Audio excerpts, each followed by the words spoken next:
दिन यमुना तट साम्राज्य दिया था राधा ने, टीका कर मोर मुकुट पहना ब्रजराज कहा था राधा ने। अब और मुकुट सिर पर रखूं, औरों से तिलक कराऊं मैं, अपने ब्रज का ब्रजरानी का मिट्टी में मान मिलाऊं मैं। यह कभी न होगा ब्रजपति बन, अन्यत्र का पति कहलाऊं मैं। है उचित यही राधा वर रहे, बन बन में धेनु चराऊं मैं। नहीं नहीं यह तो कभी हो न सकेगा काम, बैरागी मेरी तरह आप न हो घनश्याम। जग सुधार का शीश पर धरा हुआ है भार, फिर निवृत्ति पथ किस तरह लेगा यह अवतार। यह वचन बोलते हुए जभी नारद मुनि का आगमन हुआ, साश्चर्य उठे दोनों भाई, सादर स्वागत और नमन हुआ। फिर मुनि बोले ऐसी बातें राधा का प्रेम कहाता है, प्रेमी ऐसी अटपट व्याख्या प्राय यूं ही कर जाता है। द्वारिका और को देकर भी ब्रजपति कब वचने पाएंगे, मथुरेश कहाए हैं जैसे द्वारिकाधीश कहलाएंगे। राधा की मूर्ति हृदय में रख लोकोपकार करना होगा, जीवन गृहस्थ का ही रख कर देशोद्धार करना होगा। माधव बोले ठीक है आया मुझको ध्यान, हाँ यह ही होगा प्रभो यह ही ठीक विधान। अच्छा तो राजा हुए बिना व्यवहार राजसी रखूंगा, आदर्श नहीं हो लक्ष्य सिद्धि यह नीति काम ही रखूंगा।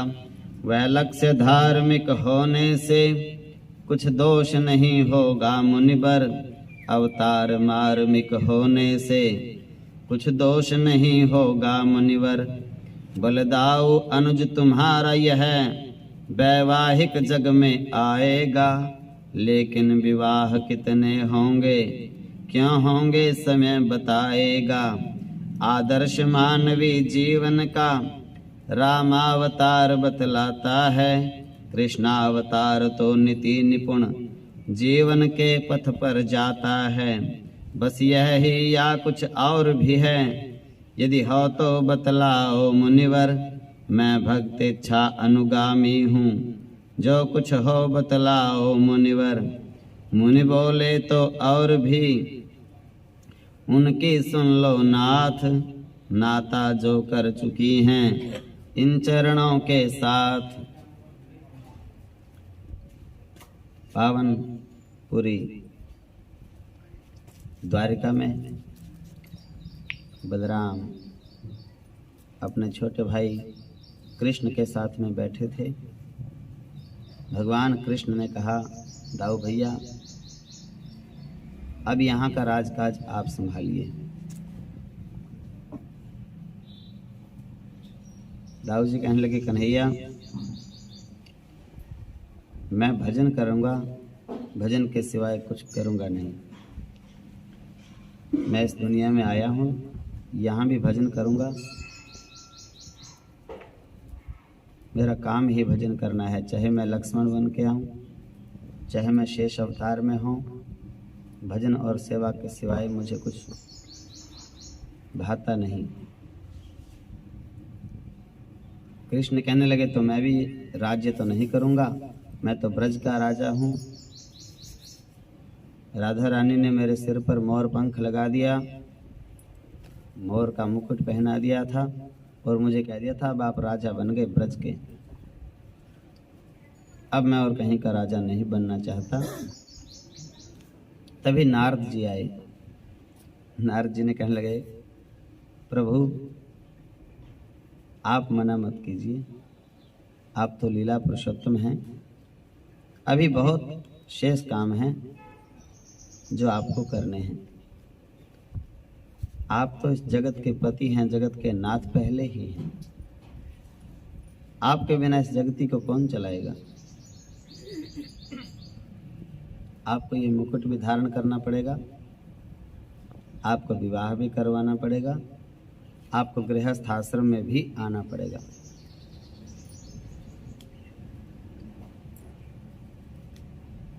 भगवान कहने लगे, संतों के वचनों को तो मैं भी टाल नहीं सकता। यदि विधि का विधान ही ऐसा है तो मैं स्वीकार करता हूँ। नारद जी ने हाथ देखा भगवान कृष्ण का और बलराम को बताया, आप चिंता मत करो, एक नहीं दो नहीं, हजारों विवाह होंगे इनके। उन विवाहों का कारण क्या होगा वो तो समय आता जाएगा और पता चलता जाएगा। भगवान कृष्ण से कहा, प्रभु राधा रानी को तो आप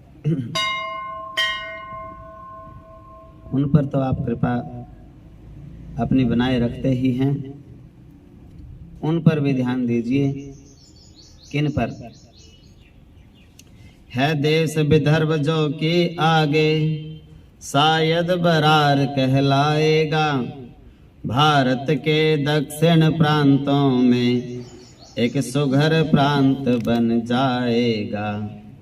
बस उसी देश की जनता पर भीष्मक नृप शासन करते हैं, जो कन्या रत्न रुक्मिणी के पितु होने का यश रखते हैं।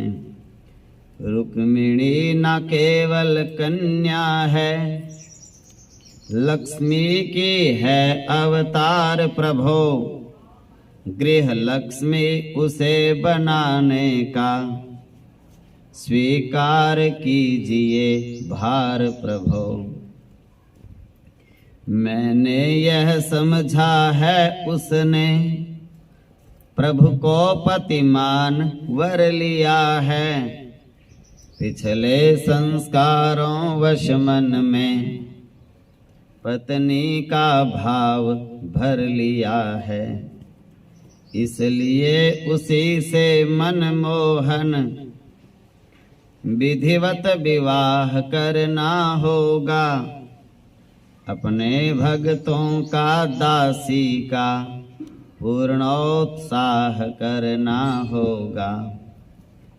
रवि शशि जिसकी छटा से मेघ मध्य छिप जाएं, उस सुंदर रुक्मिणी के हम कैसे गुण गाएं। जैसी आज्ञा आपकी बोल उठे नंदलाल, पाते ही संदेश में पहुंचूंगा तत्काल। मालूम है मुझे विदर्भ राज प्रख्यात प्रसिद्ध नरेश्वर हैं, सात्विक मति गति के भूपति हैं, कुंडिनपुर के सर्वेश्वर हैं। उनकी सुशील कन्या का भी घर घर यश व्याप्त हो चुका है, जो व्रत आपने कहा आज पहले ही प्राप्त हो चुका है।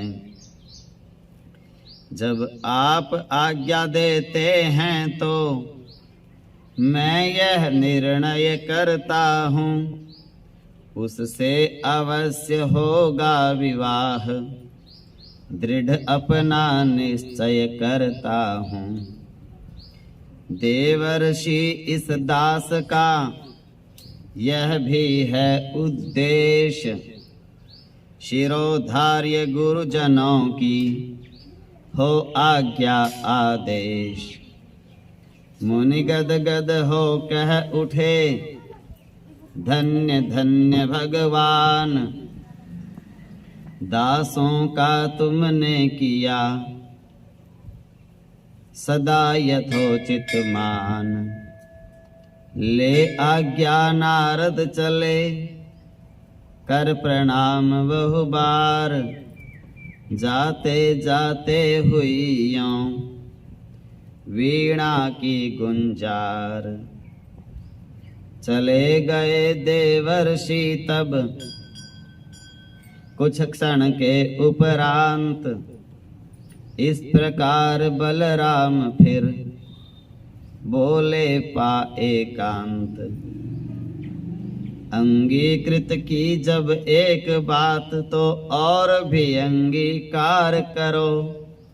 स्वीकार विवाह किया है तो नृप होना भी स्वीकार करो। हे कृष्ण रुक्मिणी को लाकर सार्थक वाणी क्यों कर होगी। तुम राजा नहीं हुए तो फिर वो पटरानी क्यों कर होंगी।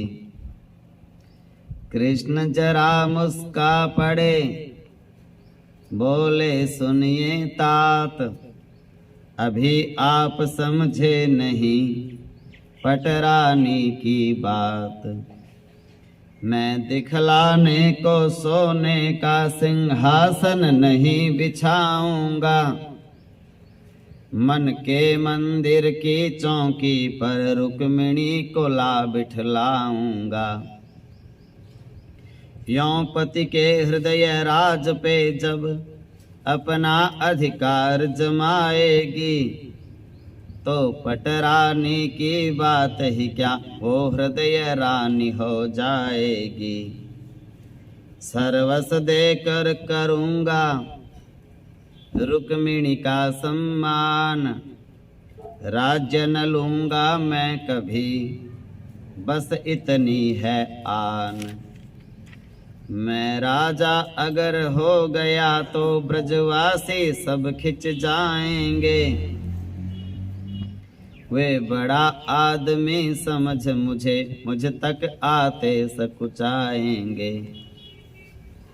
मैं यह न कभी होने दूंगा, लज्जा भी इसमें भारी है।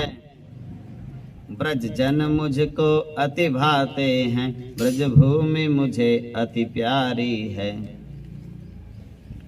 कुंडिनपुर में इस तरह कुंडिनपुर के नाथ बातचीत करने लगे निज पुत्रों के साथ। बोले अब बेटी रुक्मिणी का 16वां वर्ष वय होता है।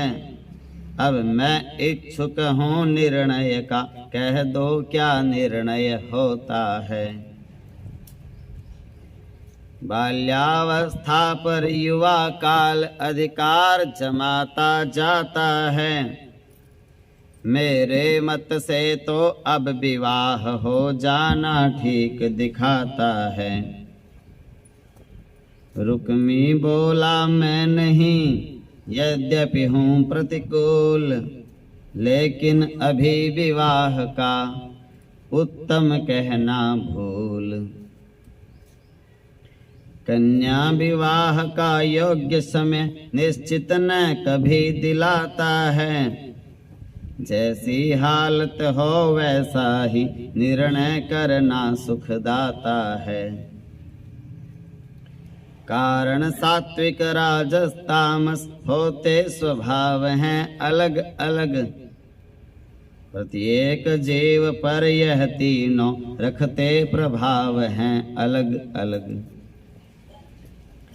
तो जो लड़की तामस जग की हो, अस्थिर उसका मन होता है। वह कब शासित रह सकती है, उसका विवाह ही अच्छा है। राजसी प्रकृति वाली कन्या शासन में कुछ आ सकती है। गृहचर्या में बांधी जाकर घर में रखी जा सकती है। सात्विक का तो कहना ही क्या, उसमें न नाम को दूषण है। घर के ही लिए नहीं, वह तो सारे समाज का भूषण है। इस प्रकृति भेद से शारीरिक उठती उठान है पृथक पृथक। इससे भी ब्याह समय का कुछ होता विधान है पृथक पृथक। 14 तामस कन्या का, 17 है राजस मध्या का, 20वां वर्ष है उचित समय सात्विक कन्या सर्वोत्तम का। रुक्मिणी हमारी सात्विक है, शारीरिक उन्नति नियमित है। यदि 20 वर्ष में हो विवाह तो सब प्रकार से समुचित है। आगे जैसी सबकी सम्मति मेरा विशेष अनुरोध नहीं। 16वां वर्ष ही उचित जचे तो भी कुछ मुझे विरोध नहीं। बहुमत से निश्चित हुई आखिर को ये राय, इसी उम्र में रुक्मिणी कहीं विवाही जाय। भीष्मक बोले हो चुका जब विवाह स्वीकार, तो घर वर को भी अभी निश्चित करो कुमार। धनवान रूप कुल स्वास्थ्य आदि सब अच्छे तरह समझ लेना। प्रत्येक पात्र के गुण अवगुण कहकर निज निज सम्मति देना। ये ध्यान रहे वर का निर्णय आसान नहीं है दुस्तर है। कन्या के सारे जीवन का सुख दुख इसी पर निर्भर है। रुक्मकेश कहने लगा प्रथम नवाकर माथ, मेरे मत से रुक्मिणी योग द्वारिका नाथ। रुक्मकेश की राय यह सबने की स्वीकार। नृप प्रसन्न हो कह उठे है अति श्रेष्ठ विचार। लेकिन रुक्मी ने कहा कर कुछ थोड़ा क्रोध, मेरा इस प्रस्ताव से है अति घोर विरोध। वो नंद ग्वाल का ग्वाल पुत्र जो है अहीर ब्रज गोकुल का, वसुदेव पुत्र बन बैठा है क्षत्रिय होने को यदुकुल का। क्षत्रिय बनने की सूझी थी आदर समाज में पाने को। मथुरा के राजा की गद्दी इस हिकमत से हथियाने को। उसके हिमायती लोगों ने उसकी सहायता पहुंचाई। बन गया देवकी का बेटा ये बात सब तरफ फैलाई।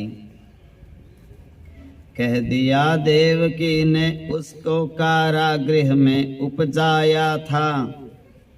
वसुदेव ने रातों रात उसे गुपचुप गोकुल पहुंचाया था। गोकुल में नंद भामिनी ने कन्या एक उस दिन जाई थी। वसुदेव ने वह ही कन्या तो मथुरेश्वर को दिखलाई थी। लेकिन गढ़ंत यह चल न सकी, तब उग्रसेन को राज दिया। बेताज का राजा आप बना, कल्पित नाना को ताज दिया। अच्छा माना क्षत्रिय भी है, सचमुच यदुकुल में जन्मा है। तो भी कन्या देना उसको, निंदा का मार्ग पकड़ना है। कारण यदुकुल की कन्याएं अपने कुल में ही ली हैं हमने। उस नीच कुल में आज तलक लड़कियां नहीं दी हैं हमने।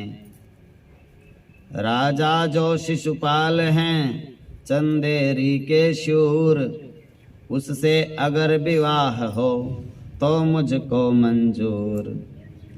नाता करे विशाल से जो हो स्वयं विशाल, योग्य नहीं रुक्मिणी के वह अहीर वह ग्वाल। रुक्मी ने जब इस तरह प्रगट किया आवेश, मन ही मन भूपाल ने पाया किंचित क्लेश। बोले मेरा यह आग्रह है, जो बात हो मर्यादा में हो, वादानुवाद जितना भी हो सब सौम्य शिष्ट भाषा में हो। घर बैठे औरों की निंदा हम करें तो अनुचित भारी है, इसमें उसकी तौहीन नहीं, यह बेइज्जती हमारी है। रुक्मी बोले आपने व्यर्थ बढ़ाया वाद, भली भांति मैं जानता नीति और मर्याद। दिन को दिन अगर कहे कोई तो क्या मिटती मर्यादा है, जल को जल मिट्टी को मिट्टी बतलाने में क्या बाधा है। मैंने तो हीन नहीं की है अपनी या बंशी वाले की, ग्वाला कह दिया जो ग्वाले को तो हिजी हुई क्या ग्वाले की। रुक्मकेश चट कह उठा हे भाई मतिमान, तर्क छोड़ कर कीजिए असल बात पर ध्यान। वर के चुनने का खास काम आता जब सिर पर भारी है, तो कन्या के सुख दुख पर ही रहती बस दृष्टि हमारी है। बस उसी दृष्टि से कहें आप क्या सचमुच कृष्ण अधूरे हैं, शिशुपाल मुकाबिल में उनके क्या सभी तरह से पूरे हैं। बल विक्रम नीति निपुणता में जो नाम कृष्ण ने पाया है, शिशुपाल ने उससे आधा भी क्या अब तक सुयश कमाया है।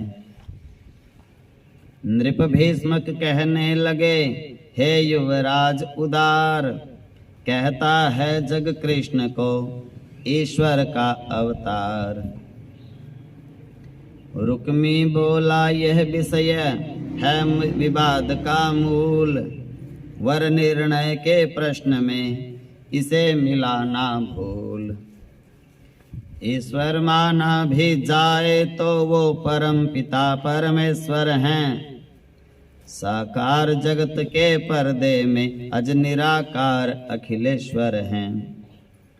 वह निराकार हो नराकार अवतारी भी बन जाता है, ऐसे कथनों पर रुक्मी को हंस देना ही बस आता है। इस अंध बुद्धि से लोगों की ग्वाले ने लाभ उठाया है, अवतारी निज को बतला कर दुनिया भर को बहकाया है। ऐसे धूर्त और प्रपंची को कैसे टीका भिजवा दूं मैं, इससे तो यह अच्छा होगा रुक्मिणी को जहर पिला दूं मैं। भीष्मक ने अब भी फिर कहा बेटा छोड़ो रार, जैसा सब मिलकर कहें वह ही ठीक विचार। चार जनों की राय से होता है जो काज, उसमें जीते जीत है हारे जरा न लाज। रुक्ममाल ने भी कहा रुक्मी को समझाय, भाई मन को स्वस्थ कर मानो मेरी राय। माना ये कृष्ण ग्वालिया है ईश्वर का भी अवतार नहीं, सारे अवगुण ही अवगुण हैं गुण का इसमें भंडार नहीं। फिर भी प्रचंड बलशाली है नीतिज्ञ निपुण विज्ञानी है, नृप जरासंध तक का जिसने कर डाला पानी पानी है। इस जरासंध नृप का ही तो शिशुपाल मुख्य सेनापति है, रुक्मिणी उसी को दे दें हम क्या यह तुम्हारी सम्मति है। आवाज कम होगी इसकी। जो ऊंच नीच की कहते हैं, इससे बनाव क्या बनता है। ये वाक्य शक्तिशाली नर पर कुछ असर नहीं कर सकता है। वो बल निधान ग्वाल हम पर सेना लेकर यदि चढ़ जा आए, फिर हठ पूर्वक कर ले विवाह तो अपनी कितनी रह जाए। इसलिए पिता का अपने पूरा मन से उत्साह करो, सबकी सम्मति में सम्मति दे रुक्मिणी का यहीं विवाह करो। बोल उठा अब रुक्मरथ वचन विनय संयुक्त, रुक्मिणी का श्री कृष्ण से है विवाह उपयुक्त। श्री कृष्ण शुद्ध यदुकुल वंशी, बल बुद्धि विद्या के सागर हैं। मेरे वर्णन की साक्षी में गर्गाचार्यादिक मुनिवर हैं। ऊंचे कुल नीचे गिर जाते जब उनमें दुर्जन आते हैं, नीचे कुल ऊंचे उठ जाते जब उनमें सज्जन आते हैं। श्री कृष्ण चंद्र सा महापुरुष जब से यदुकुल में आया है, यदुकुल सर्वोच्च हो गया है, वह आदर जग में पाया है। फिर आज द्वारिकापति हैं वे, इसलिए तजो सब कदराई। सानंद गुणवती रुक्मिणी का कर दो विवाह उनसे भाई। रुक्म बाहु ने भी कहा तजें विरुद्ध आचार, करें सबों की बात का भाई आप विचार। सब विधि आप सुजान हैं, नगरी के युवराज। हाथों में है आपके सभी राज का काज। उन्नत यादव वंश से कर विवाह संबंध, निज्वल वर्धन के लिए करिए क्यों न प्रबंध। रुक्मैया कहने लगा हो तुम सभी अजान, इतना समझाया मगर दिया न कुछ भी ध्यान। वो जरासंध का सेनापति इस घर का जब हो जाएगा, तो जरासंध भी हो प्रसन्न इस घर से मेल बढ़ाएगा। यादव दल से नृप जरासंध अत्यंत शत्रुता रखता है, उसके विनाश के लिए सदा अवसर ढूंढा ही करता है। रुक्मिणी कृष्ण के नाते का संवाद जब भी वह पाएगा, तो इतने धावे बोलेगा रहना दूभर हो जाएगा। यादव लोगों से प्रीति न हो तो इसमें हानि नहीं भाई, पर जरासंध से बैर हुआ तो फल होगा अति दुखदाई। इस विचार से भी मुझे जंचता है शिशुपाल, तुम सब भी निश्चित करो अपना यही ख्याल। रुक्मकेश कहने लगा संभव हो यह बात, जरासंध से किंतु हम भय न मानते भ्रात। राजा जब एक दूसरे से कन्या का ब्याह रचाता है, तब दोनों राजाओं का बल मिलकर दूना हो जाता है। जो कृष्ण 18 बार स्वयं उस नृप की कुगति बनाते हैं, भय क्या है उन्हीं कृष्ण जी को हम सादर जब अपनाते हैं। रुक्मिणी के पिता, रुक्मिणी के 4 भाई, रुक्मिणी की मैया, रुक्मिणी देवी स्वयं सब चाहते हैं कि रुक्मिणी जी का विवाह द्वारिकाधीश के साथ हो, लेकिन एक कहता है रुक्मिणी का भाई जरासंध के सेनापति, मेरे और दुर्योधन के मित्र शिशुपाल के साथ में इसका विवाह होना चाहिए।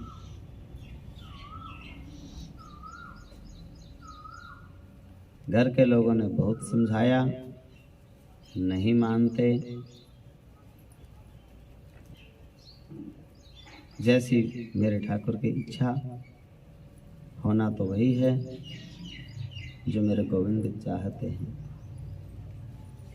मेरी सम्मति यही है, हो द्वारिका विवाह, स्वीकृत करिए आप भी यह विवाह सोत्साह।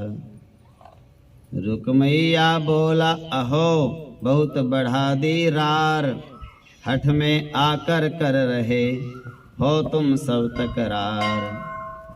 अचरज है तुम सभी ने खोया अपना ज्ञान, दाना होकर हो गए अब पूरे नादान। बैठे बैठे मंत्रणा करें आलसी लोग, उद्योगी कर कसते कमर करने को उद्योग। भगनी रुक्मिणी के जीवन का सुख दुख सब मेरे आगे है, उसके सुख में सुख है मुझको दुख में उसके मुझको दुख है। तुम सबके कहने से उसकी यदि ग्वाले से शादी कर दूं, तो मूर्ख कहाँ हूँ दुनिया में अपनी भी बर्बादी कर दूं। इसलिए यहाँ इस मसले पर मैं नहीं किसी की मानूंगा। तुम सब एक बड़ी भूल में थे, कुछ वर्षों बाद बता दूंगा। बस अब अपनी शक्ति से पूर्ण करूंगा काज, लगन पत्रिका जाएगी चंदेरी को आज। इस तरह जोश में भरा हुआ रुक्मी झट उठकर चला गया। छा गया सभा में सन्नाटा, कुछ भी न किसी से कहा गया। जो व्यक्ति प्रतापी होता है उसकी ही घर में चलती है, वह जो चाहे कह दे कर दे, हर ताकत उससे दबती है। बस एक यही तो कारण था जिससे सब घर लाचार हुआ। औरों का तो कहना ही क्या, राजा तक को स्वीकार हुआ। रुक्मैया ने उसी दिन बुला गणक सानंद, लगन भेजने का किया सब प्रबंध स्वच्छंद। लगन पत्रिका ठीक कर बोले श्री द्विजराज, यदि आज्ञा दें आप तो कह दूं कुछ युवराज। हाँ हाँ निर्भय हो कहो, बोले रुक्मी बैन। विप्र जबी कहने लगे सजल हो उठे नैन।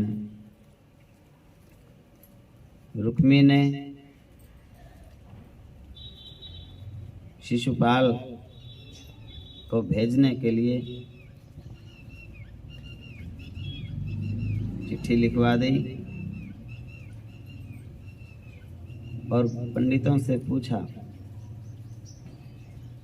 हे द्विजवरो, इनकी कुंडली को कुछ मिलाइए, इनमें गुण कैसे रहेंगे शिशुपाल के और रुक्मिणी जी के। पंडितों ने देखा, आंखों में आंसू आ गए। बोले लगने तो मिलती हैं पर अच्छी एक न मिलती है। प्रत्येक में एक न एक बात उत्पात कारिणी जंचती है। फिर दिन भी आज न उत्तम है, किस तरह लगन भेजी जाए। जानते हुए कैसे कह दूं जीती मक्खी निगली जाए। ब्राह्मण हूँ ब्राह्मण धर्म यही सब सत्य सत्य बतला दूं मैं। हों तुष्ट आप या रुष्ट आप, अपना कर्तव्य चुका दूं मैं। पंडित इसलिए बताते हैं जिससे उपाय यजमान करें। मैं भी इसलिए कह रहा हूँ समुचित प्रबंध श्रीमान करें। इस अवसर यदि मौन रहूं तो लांछन मुझ पर आवेगा। ज्योतिष का और ब्राह्मणों का आदर जग से उठ जावेगा।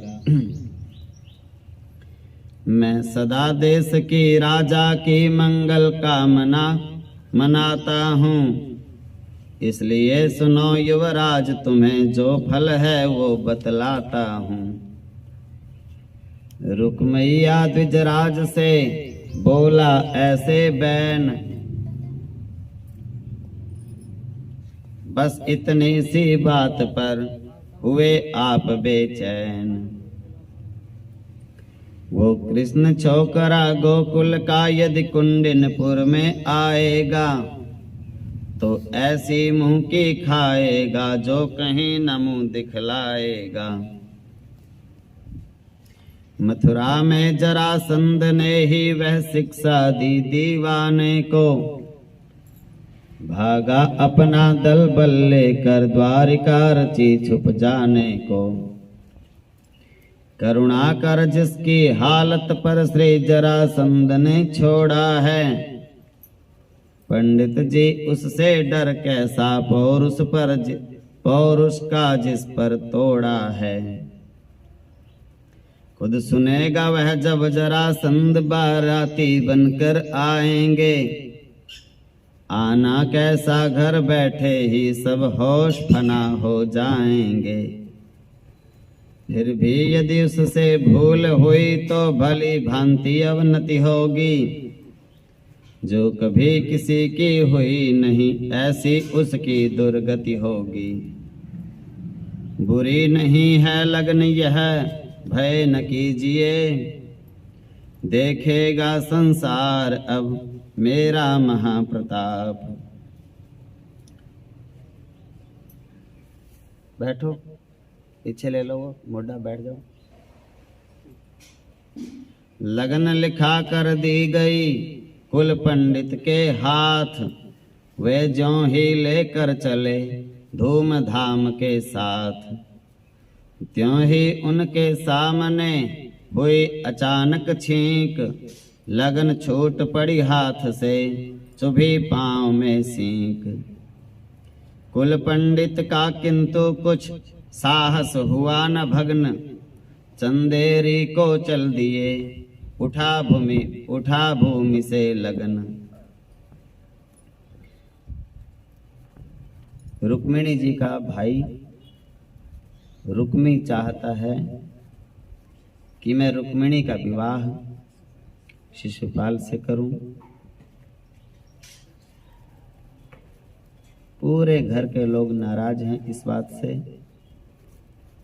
क्यों? पूरे घर के लोग कृष्ण भक्त हैं, भगवान नारायण के भक्त हैं।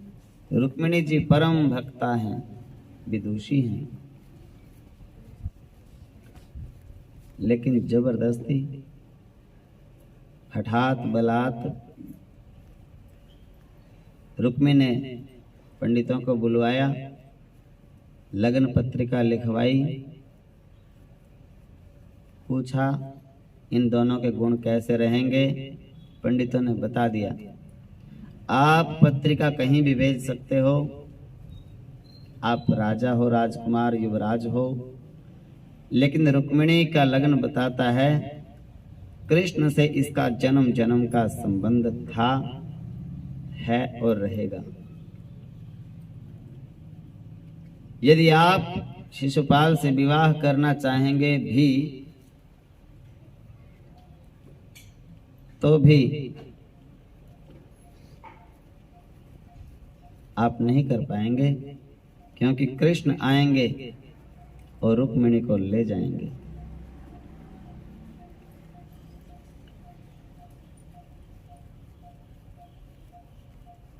रुक्मी कहने लगा, जैसा आपको कहा जा रहा है पंडित जी वैसा कीजिए। आप ये पत्रिका शिशुपाल के चंदेरी में पहुंचाइए। जैसे ही लेके चलने लगा, छींक आई पांव में सींग चुभ गई, हाथ से लगन पत्रिका गिर गई, अशुकन हुए।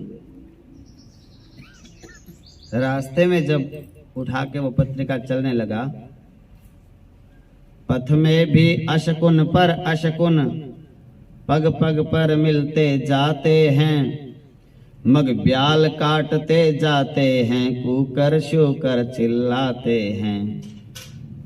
ज्यों ही चंदेरी में पहुँचे घट भरे नारी सम्मुख आई, पर हाथों से गागर छूटी उस नागरी ने ठोकर खाई। लगन पत्रिका चाव से लेकर अपने हाथ, चंदेरी पति ने पढ़ी बड़े प्रेम के साथ। लगन पत्रिका बाँच कर फूल गया शिशुपाल, बोला कह दो सबों से समाचार तत्काल। कुंडिनपुर के पंडित जी को ठहराओ सुंदर भवनों में, प्रत्येक बात की सुविधा हो, यह भी हैं अपने स्वजनों में। वैसे भी हैं ये जगत पूज्य, आदर इनका वरदाता है। इस जग में देता है समृद्धि, उस जग में सुख पहुंचाता है। इसके अतिरिक्त नगर को भी सर्वत्र भली विध सजवाना, बेराज की ये धन का करना, माथे न प्रजा के मढ़वाना। इस प्रकार आदेश दे चला गया शिशुपाल, सेवक लोगों ने किया पालन भी तत्काल। प्रत्येक गली चंदेरी की नववधु सरसा उठी, आँखों को सुख देने वाली सौंदर्य सुधा बरसा उठी। नाना प्रकार के यत्र तत्र नाना प्रकार बाजे बाजे, जब लगन चढ़त का समय हुआ सब राजे आ आकर राजे। नगर और निवास में उमड़ा हर्ष प्रवाह, नारी कंठ गाने लगे गीत सहित उत्साह। बैठे आकर चौक पर सज धज कर शिशुपाल, लगन जभीली हाथ में छींक हुई तत्काल। उसी समय सम्मुख हुआ काना नातेदार, कुछ इन कुलक्षणों ने से हुए चिंतित लोग अपार। शिशुपाल पिता दम घोष भूप, मन ही मन अति अकुला कर, निज बाल सखा सहपाठी से क्यों लगे पूछने घबरा कर। हे मित्र बात सच सच कहना, ये अशकुन क्या बतलाते हैं, किस आने वाले संकट की सूचना हमें पहुंचाते हैं। बाल सखा कहने लगा सुनिए वृद्ध नरेश, अशकुन कहते हैं यही आगे होगा क्लेश। हास्य समझकर यह कथन दिया नृपति ने टाल, किया पुरोहित आदि को धन से माला माल। कुंडिनपुर के विप्र भी पाकर अति सम्मान, घर लौटे शिशुपाल का करते हुए बखान। ये बातें इस और थी, अब चलिए उस और, वार रही है चंद्र पर तन मन जहां चकोर। भवनों में रुक्मिणी का है जो धाम पवित्र, शोभित है उस धाम में सिंहासन युत चित्र। चित्रित हैं उस चित्र में वहीं द्वारिका नाथ, कृष्णदास हो चुका है जिनसे कभी सनाथ। उसी मनोहर चित्र पर दृष्टि प्रेम की डाल, खड़ी हुई थी रुक्मिणी लिए फूल की माल। रुक्मिणी जी के विवाह की लगन पत्रिका तो चंदेरी शिशुपाल जी तक पहुंच गई, लेकिन आगे कथा कहती है कि रुक्मिणी अपने भवन में द्वारकाधीश का स्वरूप सिंहासन पर विराजमान करके हर रोज उनकी पूजा करती है और प्रार्थना करती है। द्वारकाधीश जगत के पति हैं, वही मेरे पति हो गए।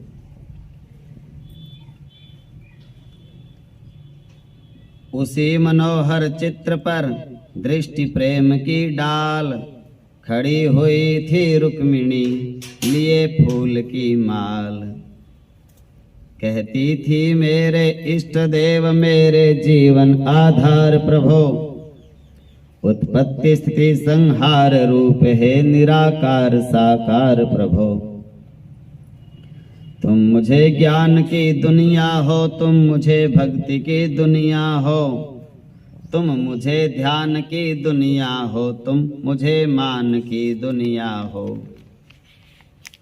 ईश्वर और धर्म मोक्ष तुम हो, तुम में सब कुछ लय होना है।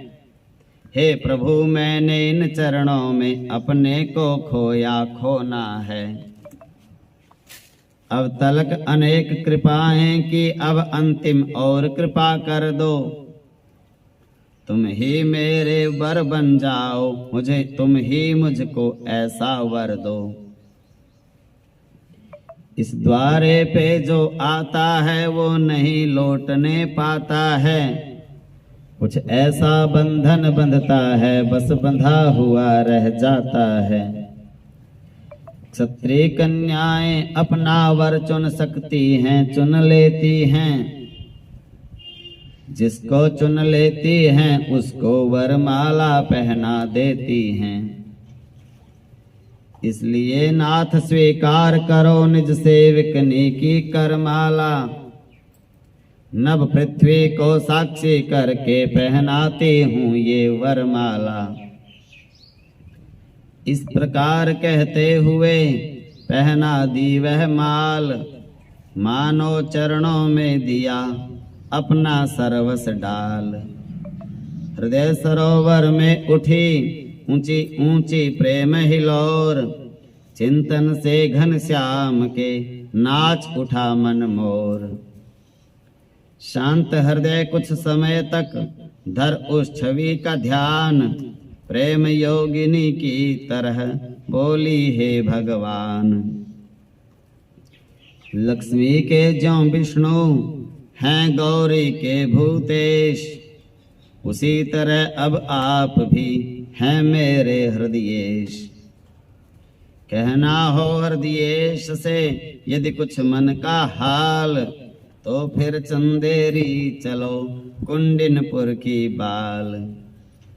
पीछे देखा घूम कर सुने जबी ये बैन, पड़े सुलेखा सती पर रुक्मिणी के युग नैन। आगे आ निज हाथ में ले रुक्मिणी का हाथ, सुघड़ सुलेखा ने कहे बचन हास्य के साथ। मैं बलिहारी यह तो कह दो, क्या कहती थी हृदयेश्वर से। एकांत कल्पना में क्या क्या बातें कर ली प्राणेश्वर से।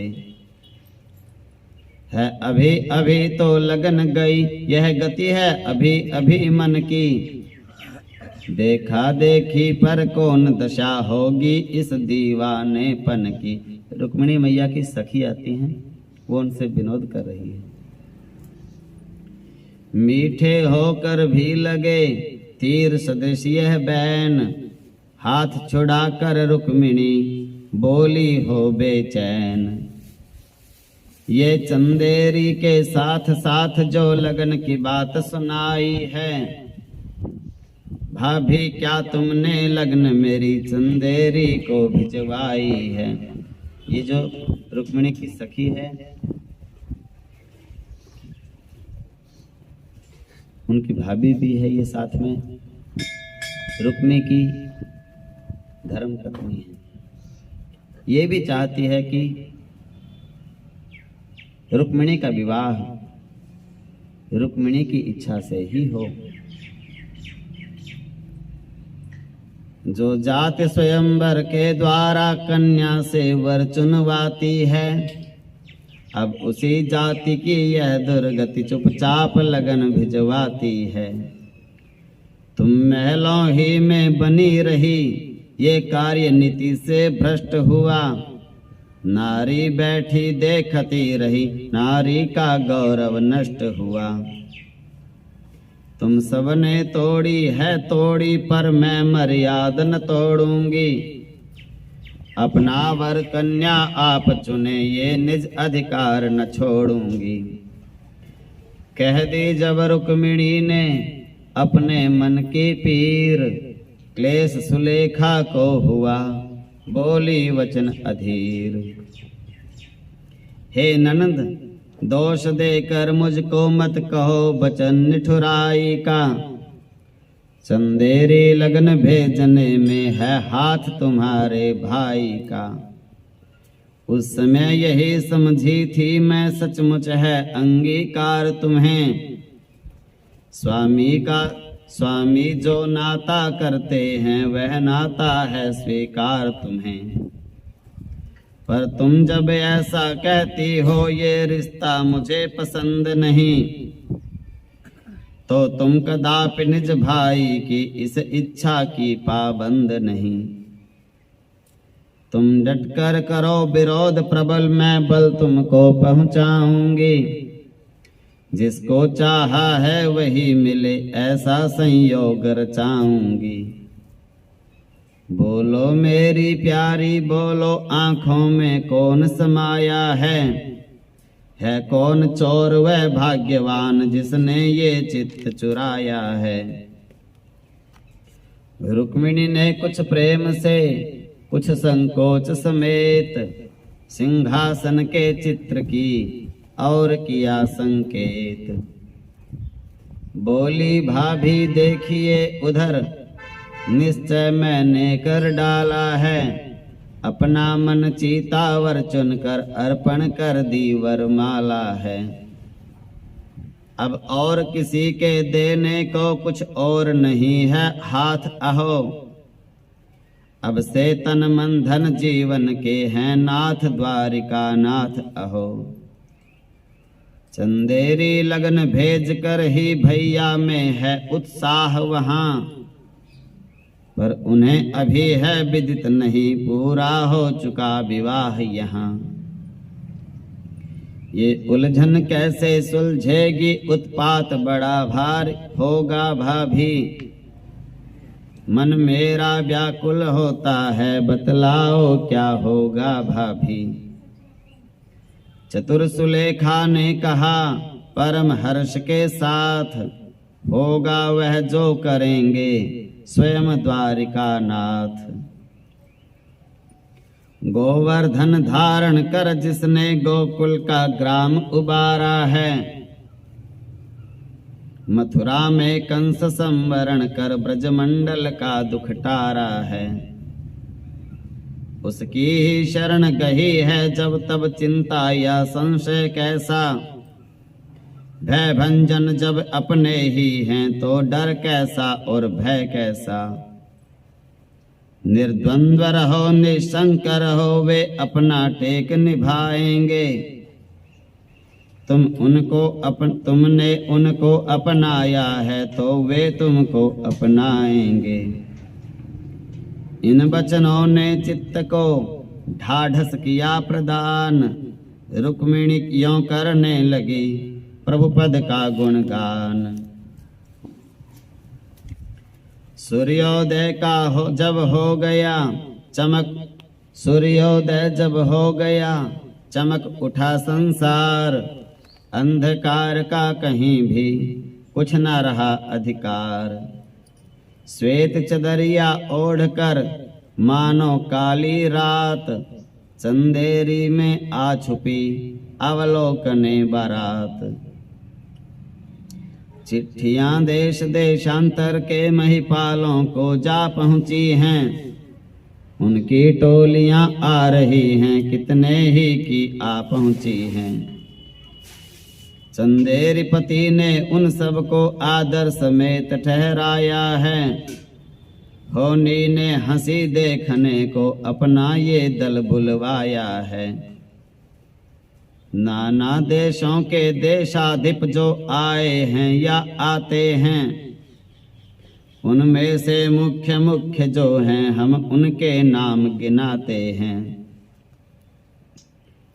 महाराष्ट्र, गौड़, सौराष्ट्र, शैल, मालव, कौशल, भुंसी, टंकन, गुर्जर, त्रिगत, गांधार, सिंधु, बाहलिक, मद्र, सिंहल, पाटन, उत्कल, कलिंग और अंग बंग, मिथिला, किष्किंधा के स्वामी, तेलंग, मगध के कह है, काम्बोज, यवन, भूपति नामी, काशी, कांची, कामरूप और केरल के नृपति सुहाते हैं।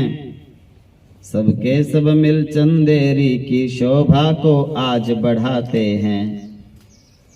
शुरू हुई बहुरीतियां, कंकण, मंडप, थार, तेल उबटना, जागरण, लोक वेद व्यवहार, कुल रीति प्रीति और नीति सहित हर टेहला आज हो रहा है। पर हृदय खिन्न सबका ही है, गुमसुम सब काज हो रहा है। सिर मोड़ बंधा तो यात्रा का बज उठा सुखद सुंदर बाजा, भावज काजल ले देने आकर बोली सुन लो दूल्हे राजा। कुसमय है मैं कहूंगी फिर भी वही बात, कुंडिनपुर में ब्याहने मत जाओ हे तात। यह सुनते ही एकदम बिगड़ उठा शिशुपाल, बोला झल्ला कर बचन चुप डरपोकी बाल।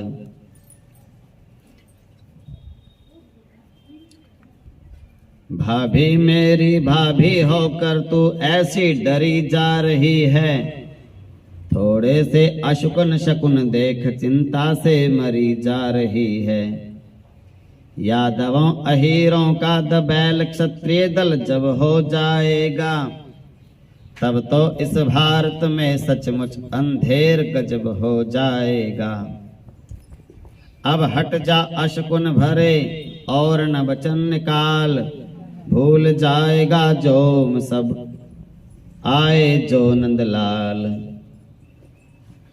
अस्तु अश्व पर बैठकर दुल्हा बने शिशुपाल, ब्याह रचाने चल दिया ले बारात तत्काल। ब्राह्मण को विहित पाल की है, क्षत्रिय को अश्व कहाया है। वैश्यों का हाथी है विधेय, शूद्रों को बैल बताया है। बस इसी शास्त्र वचनानुसार शिशुपाल अश्व पर चलते हैं।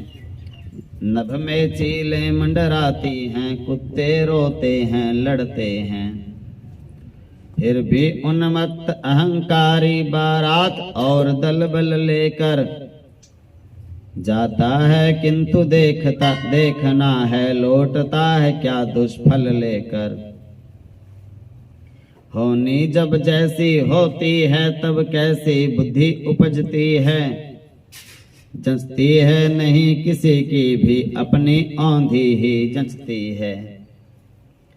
सच कहा है तत्वदर्शियों ने, नर को प्रारब्ध नचाता है। जाता ना स्वयं उसके समीप, उसको ही खींच बुलाता है। प्राणी सुधारता बिगड़ी को, पर बिगड़ी और बिगड़ती है। यदि उजड़ी जगह बसाए तो पहले से अधिक उजड़ती है।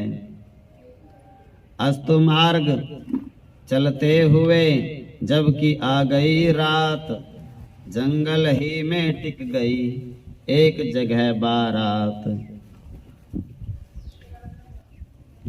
शिशुपाल रुक्मिणी जी को बिहाने के लिए चले बारात लेकर। भाभी ने भी समझाया कि आप बारात लेकर मत जाइए, अच्छा समय नहीं है, शुभ शकुन नहीं हो रहे। अहंकारी शिशुपाल नहीं मानता, बारात लेकर चल पड़ा।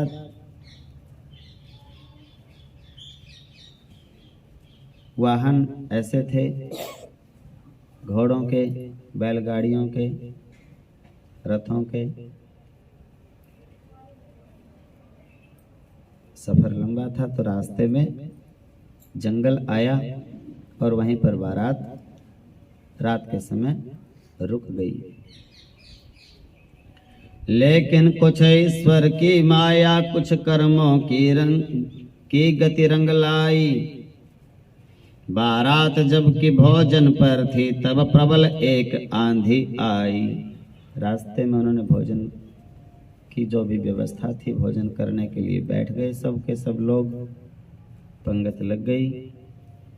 लेकिन भगवान फिर भी अच्छा शकुन नहीं दे रहे। आंधी आ गई बड़ी जोर की, पत्तलें परोसने के बाद। भोजन जो आगे रखा था, बस खाक पड़ गया सब उस पर। अंगारे उड़े भट्टियों से, तंबू जल उठे भर भर कर। उसके पीछे वर्षा आई, जिससे कि चौगुना कष्ट हुआ। सामान जरूरी जितना था, बह गया भीग के नष्ट हुआ। जल की वर्षा के साथ साथ बौछारें आई ओलों की। कितनों ही के सर तड़क उठे उस मार से ठंड के ठंडे गोलों की। मगरूर बराती भूपों को वे रात काल की रात हुई। कह उठे हमें तो सचमुच ही ये यम की बहन बारात हुई। इसी तरह से और भी सहती कष्ट आघात, कुंडिनपुर में नियत दिन आ पहुंची बारात। रुक्मी ने बारात का कर स्वागत सत्कार, जनवासा सबको दिया सज्जित सभी प्रकार। नाइन बारिन ने इधर जा रुक्मिणी के तीर, कहा तेल चढ़वाइए हटा हृदय की पीर।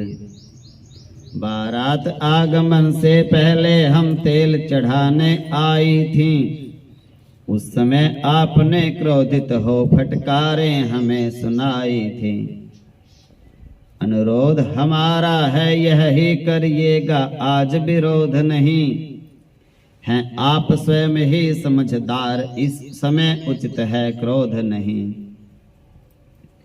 रुक्मिणी बोली किस लिए आई करने शोर।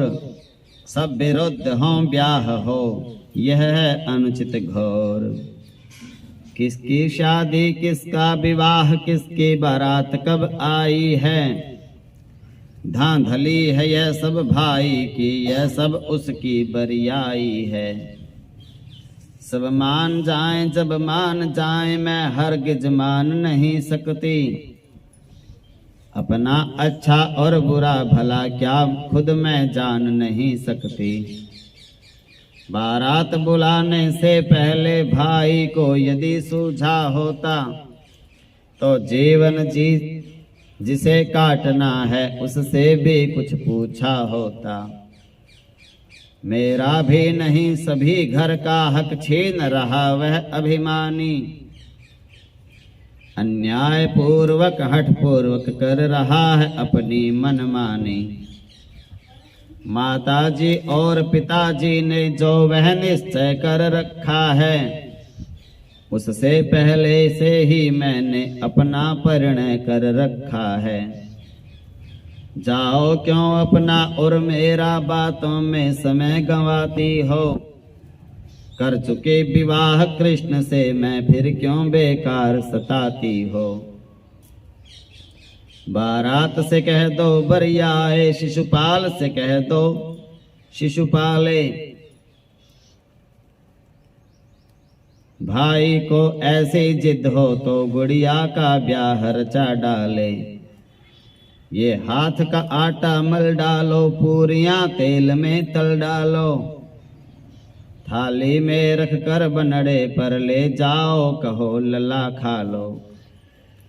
भाई जो मेरा हठीला है तो मैं कब हठ में कच्ची हूँ, वह अपनी जिद का पक्का है, मैं अपनी जिद की पक्की हूँ। दृढ़ प्रतिज्ञा रुक्मिणी का सुनकर यह आलाप, नाइन बारिन सिर नवा चली गई चुपचाप। अब अपने भगवान के जाके चरणों के तीर, फूक मार कर रुक्मिणी बोली वचन अधीर।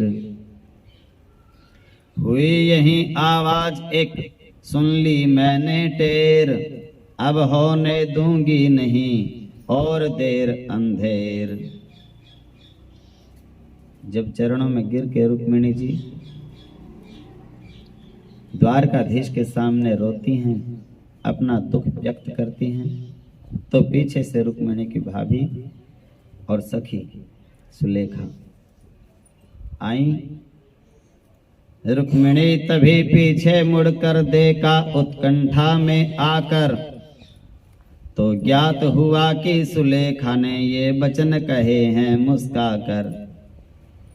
अब फिर बोल उठी सुलेखा, यों रोने से क्या हो सकता है, कुछ सोचो और उपाय करो, बस तभी भला हो सकता है।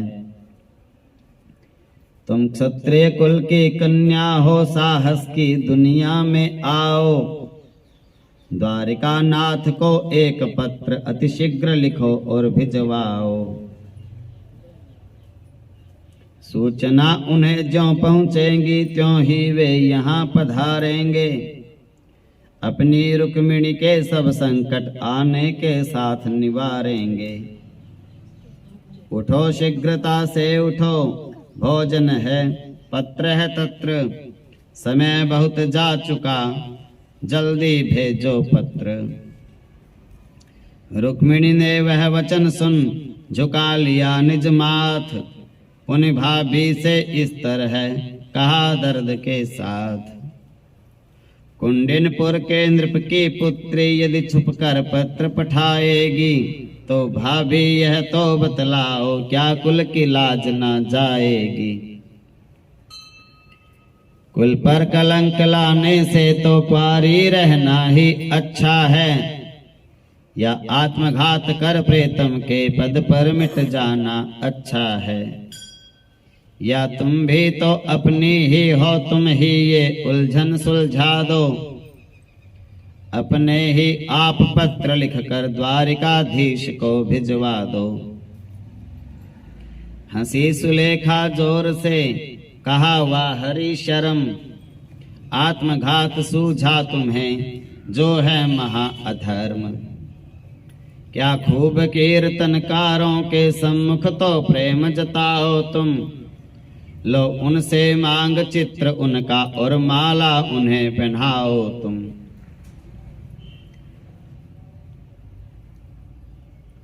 द्वारिकापुरी से कुछ कीर्तन करते हुए भक्त लोग, मुख्य भक्त थे कृष्णदास। वो एक ऐसे चलित सिंहासन में द्वारकाधीश की श्री विग्रह को स्थापित करके विराजमान करके और वृंदावन जा रहे थे पैदल यात्रा लेकर। रास्ते में शाम हो गई कुंडिनपुर में, वहीं बैठकर कीर्तन करने लगे उस स्वरूप के सामने। रुक्मिणी जी वहां कीर्तन में गई, पूरा कीर्तन सुना और कीर्तन करने वाले कृष्णदास के चरण पकड़ लिए। बोली गुरुदेव आप तो कृपालु हो, दयालु हो, संत तो वो होते हैं जो भगवान से मिला दें। ये रुक्मिणी आपसे एक ही भिक्षा मांगती है कि ये चित्र, ये स्वरूप, ये दर्शन मेरे द्वारकाधीश का आप मुझे दे जाइए और मैं हर रोज इन्हें कीर्तन सुनाऊंगी। आज रुक्मिणी की भाभी कहती हैं भरी सभा में आपने द्वारकाधीश का चित्र मांग लिया, पंडित जी से, भक्त जी से, पुजारी से, तब आपको शर्म नहीं आई? आज आपको ये पत्र लिखने में संकोच हो रहा है। इस संकोच को छोड़िए और विधि पूर्वक जो होना चाहिए वह सत्कार्य कीजिए।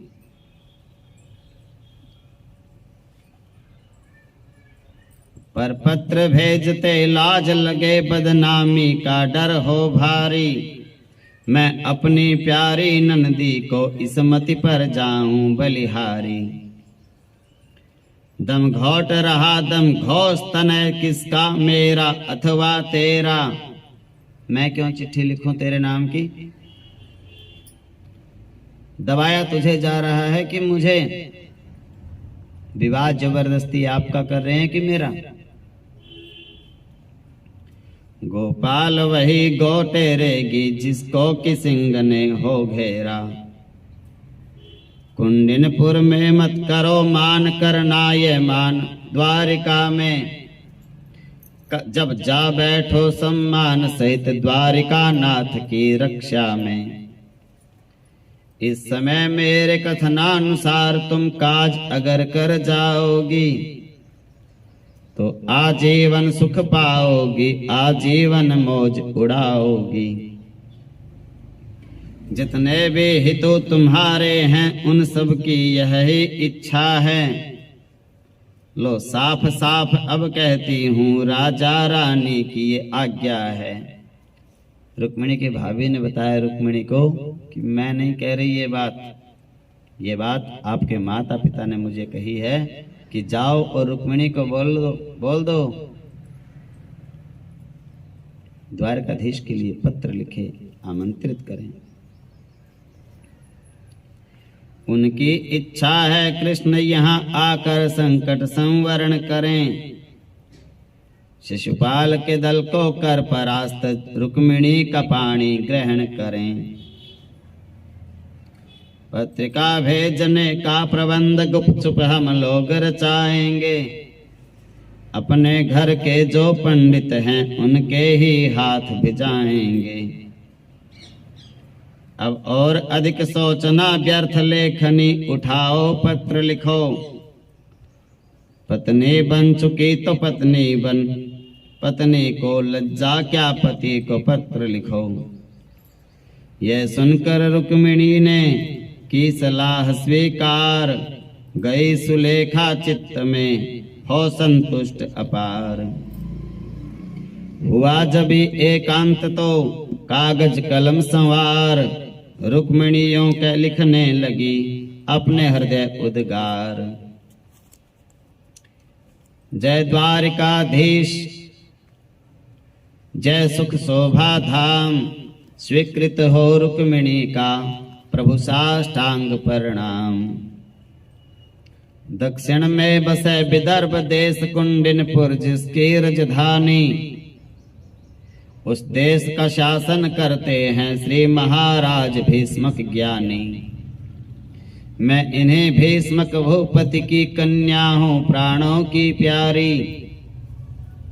दुर्भाग्य से जिस पर आया है इस समय एक संकट भारी। ये संकट कैसा है प्रभुवर संक्षेप तया समझाती हूँ।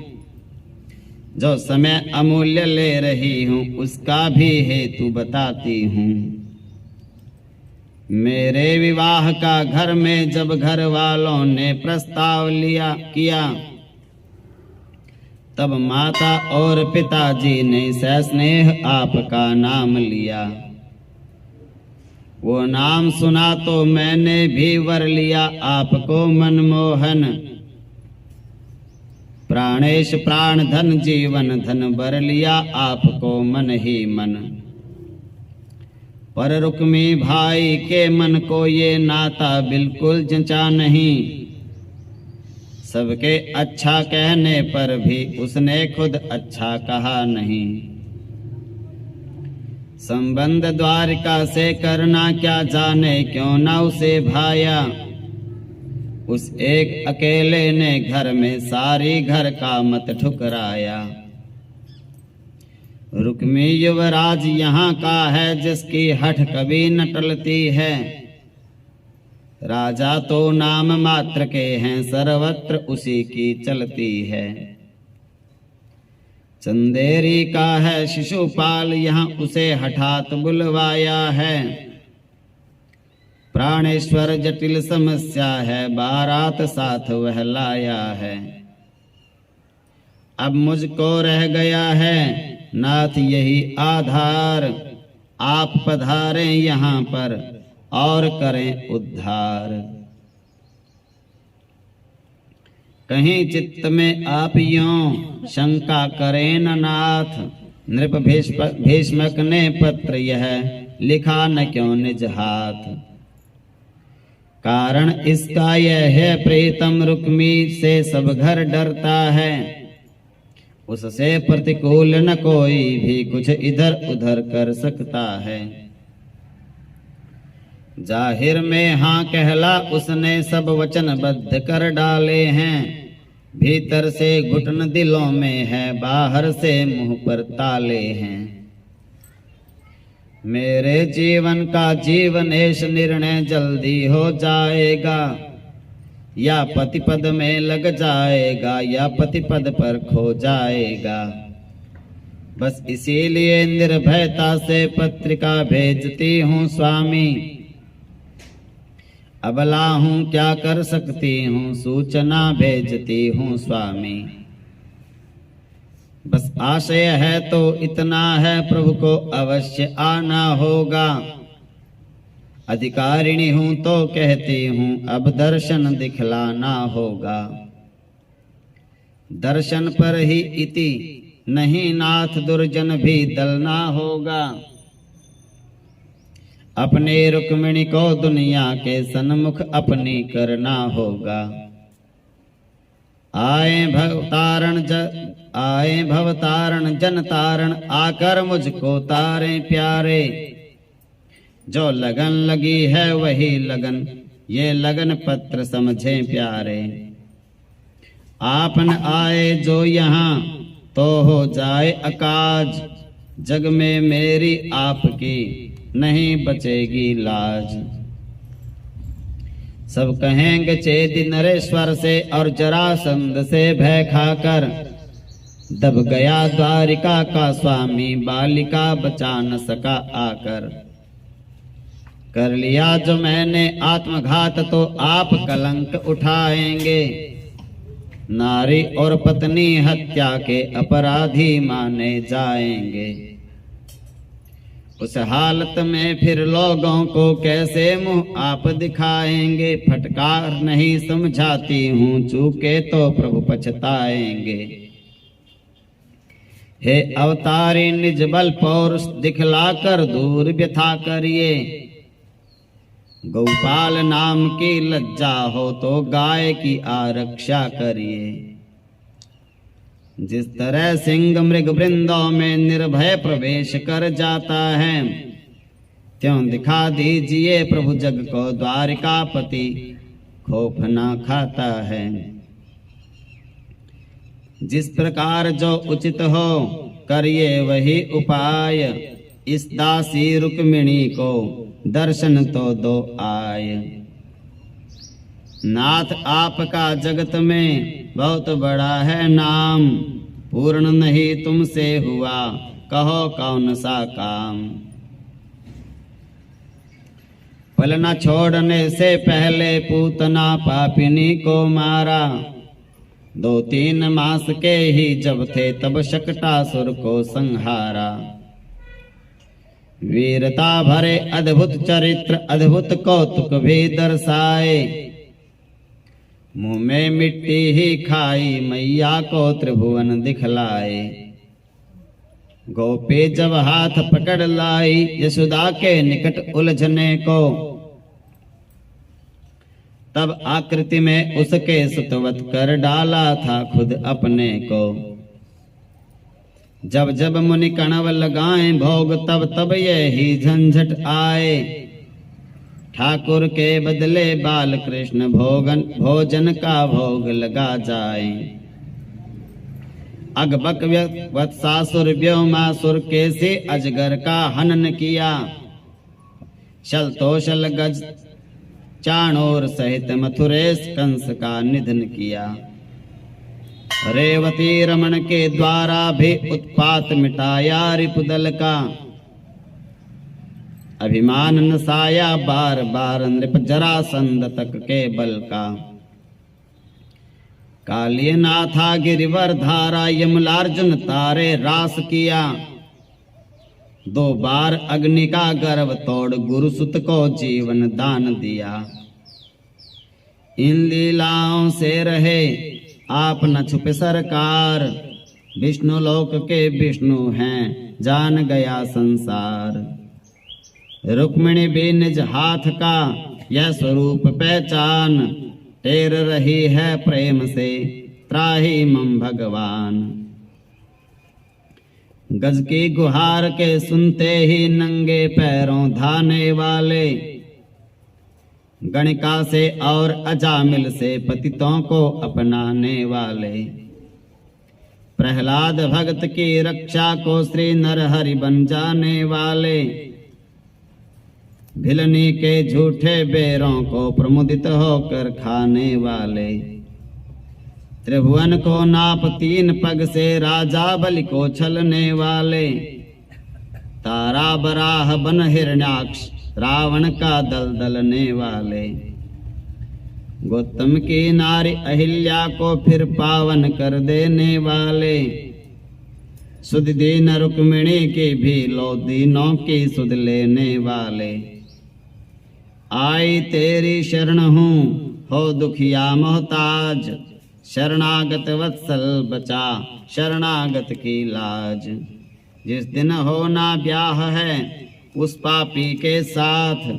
देवी मंदिर उसी दिन जाऊंगी मैं नाथ। वहाँ रुक्मिणी हरण का हो यदि पुरुषार्थ। तो फिर दोनों सिद्ध हों स्वार्थ और परमार्थ। ले चुके नाथ का समय बहुत करती हूँ यहीं इति श्री अब। यह पंडित जी घर ही के हैं इनसे प्रभु हाल पूछ लें सब। मैं स्वयं इस तरह लिखूं पत्र ये बात जरा अनुचित सी है। लेकिन संकट में मर्यादा बोलो किस पर निभ सकती है। हो गई हो जो कुछ भूल चूक उस पर मत देना ध्यान प्रभो। अवसर पर पहुंच बचा लेना अपनी दासी की का मान प्रभो। इतना लिखकर जी भर आया आगे को लिखना बंद किया। नैनों से प्रेम अश्रु बरसा उस प्रेम पत्र को भिगो दिया। विप्र पुरोहित आ गए हो तैयार तत्काल। रुक्मिणी ने पत्री उन्हें दी कहकर सब हाल। बार बार दे सांत्वना बार बार आशीष। चले द्वारका विप्रवर सुमिर द्वारिकाधीश। नृपति परीक्षित तुम कहीं यह मत लेना जान। ब्राह्मण ने इस कार्य से खोया अपना मान। वेदों को पढ़े पढ़ाए बस इतना ही ब्राह्मण धर्म नहीं। यज्ञों को करे कराए बस इतना ही ब्राह्मण कर्म नहीं। ब्राह्मण को और तरह से भी है उचित धर्म पथ ग्रहण करे। मौका आ पड़े तो तन से भी जग के हित धर्माचरण करे। क्षत्रिय की सुता विवाह योग्य जब हो जाए पूर्णा होकर। तो शास्त्राज्ञा है वर अपना चुन ले यह स्वयं बरा होकर। शास्त्रों की ये धार्मिक आज्ञा पद से ठुकराई जाती थी। शिशुपाल से इच्छा से विरुद्ध शिशुपाल से इच्छा के विरुद्ध रुक्मिणी विवाही जाती थी। इसलिए हुआ ये आवश्यक ब्राह्मण श्रम भी स्वीकार करे। घर के अधर्म के चंगुल से नृप कन्या का उद्धार करे। चलते चलते मार्ग जब थके ब्राह्मण राय, ठहरे तब एक बाग में सोचा लें सुस्ताय। शीतल मंद सुगंधी युत सुख कर मिली समीर, निद्रा आई सो गए था अति श्रमित शरीर। द्वारकाधीश ने माया से ये भेद द्वारिका में जाना, द्विज को और रुक्मिणी के मन का सब खेद द्वारिका में जाना। योगेश्वर अपनी योग शक्ति तत्काल काम में लाते हैं, सोते ही हुए ब्राह्मण को द्वारिकापुरी बुलवाते हैं। विज्ञान आज का गूंगा है, इस जगह मूर्ख बन जाता है। इधर आ जाता हूं। ऐसी ऐसी घटनाओं को पाखंड कथा बतलाता है। कारण यह है कि खोज उसकी हो सके न अब तक पूरी है। जो विषय है अभी खोज में है, जो बात है अभी अधूरी है। भौतिक यंत्रों से योग शक्ति वह ढूंढा चाहे बातों में, जन्मांध उजाला सूरज का ज्यों पकड़ा चाहे हाथों में। अविश्वासियों को लगे जो यह बात सदोष, तो कर लें इस तरह से निज मन का संतोष। कुंडिनपुर से उस समय वहां वाहन कोई आया होगा, जिसने ब्राह्मण को मंजिल पर सुखपूर्वक पहुंचाया होगा। जो हुआ जिस तरह हुआ द्विजवर बस्ती में जा पहुंचे, रुक्मिणी की पाती लिए हुए द्वारिकापुरी में आ पहुंचे। देख द्वारिका के भवन सुंदर और विशाल, थके हुए इन विप्र का जी हो उठा बहाल। मन ही मन करने लगे निरख संपदा भोग्य, बेटी रुक्मिणी के लिए यही देश है योग्य।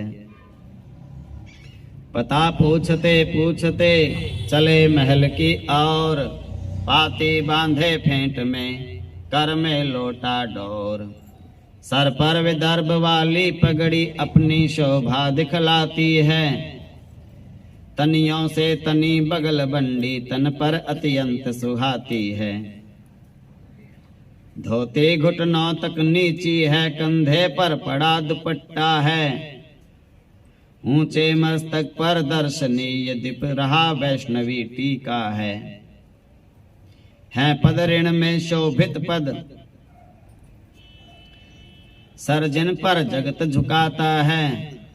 मुख का अति शांत प्रकाश देख हर हृदय शांति पा जाता है। महल पहुंच दरबान ने कहा खबर एक क्षिप्र, कुंडिनपुर से पत्र ले आया है एक विप्र। द्वारपाल बोला प्रभो चले जाएं बेटोक, साधु ब्राह्मणों को यहाँ नहीं जरा भी रोक। द्विज बोले फिर भी हमें चलो लिवाकर साथ, द्वारपाल तैयार हो बोला चलिए ना साथ। देखा ब्राह्मण को जब भी आता अपनी और, पुलकित हो अति प्रेम से धाये नंद किशोर। आते ही आते ब्राह्मण के चरणों में प्रथम प्रणाम किया, फिर ला अपने ही आसन पर बिठला उनको विश्राम दिया। ब्राह्मण पर देखी इस प्रकार जब प्रीति द्वारिकाधीश्वर की, आनंदित होकर मन ही मन तब कली खिल उठी द्विजवर की। जब द्विज भोजन कर चुके और तनिक विश्राम, तब आदर उत्साह से बोले श्री घनश्याम। आए हैं किस जगह से कहिए श्री द्विजराज, किस निमित्त इस दास को धन्य किया है आज। यह सुनते ही विप्र ने मुदित बढ़ा निज हाथ, कहा प्रथम यह पत्रिका पढ़ें द्वारिका नाथ। लगे पत्रिका जिस समय पढ़ने जगदाधार, उसी समय गिरने लगी नैनों से जलधार। बात समूची पत्रिका बोल उठे ब्रजपाल, महाराज मुझको सभी विदित हो गया हाल। ज्यादा कहने का समय नहीं, मैं अपना धर्म निभाऊंगा, दुष्टों का मद मर्दन करके रुक्मिणी का मान बचाऊंगा। हे रुक्मिणी तुम निश्चिंत रहो, मत दुख पाना मत अकुलाना, मैं दिनों रात रथ पर चलकर आता हूँ, शीघ्र न घबराना। फिर कहा विप्र से देव, आप मेरे संग रथ पर चलिएगा, पुर निकट उतर कर आगे जा रुक्मिणी को सूचित करिएगा। अरे कौन है द्वार पर, शीघ्र दौड़ कर जाए, रथ जुड़वा कर तेज सा अभी यहाँ ले आए। जो आज्ञा कह कर गया एक भृत्य तत्काल, तभी दूसरे भृत्य से यूं बोले नंदलाल। देखो मैं छुप कर जाता हूँ, तुम सब भी भेद छुपा लेना, लेकिन यदि पूछें बलदाऊ तो उन्हें साफ बतला देना। कुंडिनपुर से चिट्ठी लेकर ये बूढ़े ब्राह्मण आए हैं, इनके ही साथ जा रहा हूँ, ये कड़ा निमंत्रण लाए हैं। कुंडिनपुर में भीष्मक नृप की कन्या की टेक निभाना है, शिशुपाल जरासंध से उसको दे मुक्ति यहाँ ले आना है। दाऊ यदि चाहें तो खुद भी सेना लेकर आ सकते हैं, वरना हम आप अकेले ही ये झगड़ा निपटा सकते हैं। इसी समय आ गया वह भृत्य खिले रथ साथ, विप्र सहित प्रभु चल दिए नवा इष्ट को माथ। बलदाऊ ने जब सुना मन में उठी उमंग, शीघ्र जा मिले कृष्ण से सेना लेकर संग। इधर रुक्मिणी का हृदय हुआ अधिक बेचैन, चिंता उमड़ी चित्त में सजल हो उठे नैन। सोचा मुझको क्या विधना ने दुख के लिए ही बनाया है, इतना संकट झेला फिर भी संकट का अंत न आया है।